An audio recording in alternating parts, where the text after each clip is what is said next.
GFM's TV.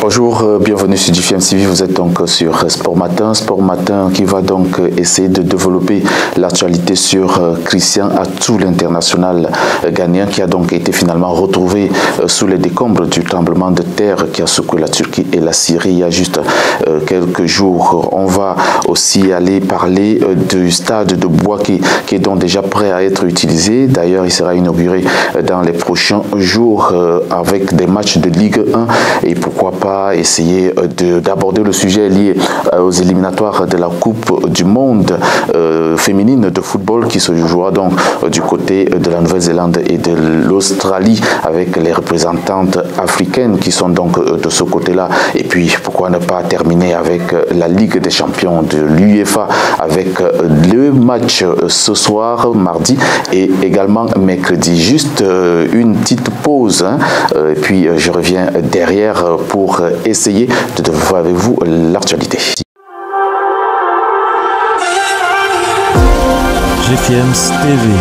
Retour donc sur ce plateau de Sport Matin pour évoquer l'actualité sportive et le corps sans vie de Christian Atsu qui a donc finalement été trouvé dans les décombres du tremblement de terre qui a secoué la Turquie et la Syrie il y a 2 semaines. Son agent Murat Ouzemehet a donc confirmé la nouvelle en ajoutant que son téléphone a aussi été trouvé et l'autre information est que le Ghanéen était sous les décombres de la résidence Renaissance, une tour de 12 étages où environ 800 autres personnes seraient ensevelies. Christian Atsu, pour revenir dans sa carrière, était donc arrivé en Haïti Sport Libre en septembre 2022 en provenance de Al Raed du côté de l'Arabie Saoudite et n'a donc joué que 4 matchs en Turquie. Quelques heures avant ce drame du 5 février dernier, il avait marqué pour son club l'unique but de la partie face à Kassim Passa. C'est d'ailleurs en 2011 que Christian Atsu signe son premier contrat professionnel à Porto, puis il rejoint Chelsea en 2013 où il est prêté du côté d'Everton. Il a aussi évolué à Bournemouth et a porté le maillot de Newcastle du côté de la Première Ligue anglaise. Sa première sélection avec les Black Stars du Ghana s'effectue donc en 2012 et joue 4 Coupes d'Afrique des Nations dont la première avait lieu du côté de la République sud-africaine où le Ghana a d'ailleurs atteint les demi-finales. Puis c'est suivi de cette Coupe d'Afrique des Nations en Guinée équatoriale. C'est en 2015 où Christian Atsu a été élu meilleur joueur du tournoi de cette Coupe d'Afrique des Nations en jouant la finale, une finale perdue face à la Côte d'Ivoire. Ensuite, il a joué les Coupes d'Afrique des Nations 2017 et 2019.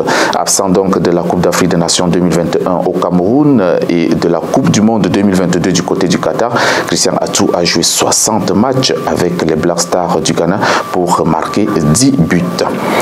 Totalement renouvelé donc en vue de la Coupe d'Afrique des Nations 2023, le stade de Bouaké sera donc ouvert bientôt. Cette enceinte de 40 à 45 000 places, considérée comme le 2e plus grand stade de Côte d'Ivoire en termes de capacité, abritera donc son premier match le 4 mars prochain. Le match opposera Bouaké Football Club à Assi Dabengourou. Et puis on va aussi vivre une autre rencontre, c'est celle du Sporting Gagnois qui sera face à Sowa pour le compte de la 20e journée de la Ligue 1 de Côte d'Ivoire. Les barrages de la Coupe du Monde féminine 2022 se jouent donc du côté de la Nouvelle-Zélande depuis quelques jours et les Lions indomptables du Cameroun ont fait un grand pas en battant la Thaïlande 2-0 grâce à un doublé de la capitaine Gabrielle Amboudi Ongene qui est entrée en cours de jeu.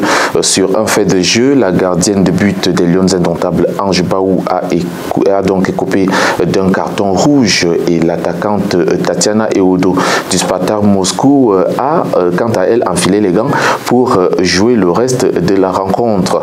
Le sélectionneur Gabriel Szabo, pour préparer la dernière rencontre décisive face au Portugal demain à 7h30, va donc faire sans sa gardienne de but Ange Baou.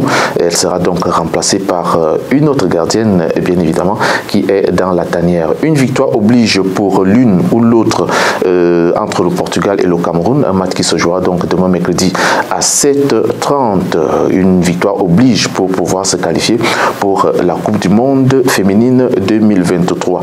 L'autre représentante africaine à ces playoffs est le Sénégal. Le Sénégal a été éliminé par Haïti. Défait 4-0. Les Lions de la Teranga ont loupé l'occasion d'obtenir leur première qualification en Coupe du Monde féminine de football. Mais elles ont évolué en amical face à la Thaïlande. C'était il y a juste 2 jours. Et l'équipe du Sénégal a fait J égale 1 but partout face aux Thaïlandaises que le Cameroun avait battu bien auparavant. Parlons de la Ligue des champions UEFA avec la suite des 8e de finale de aller qui se joue donc ce mardi et mercredi.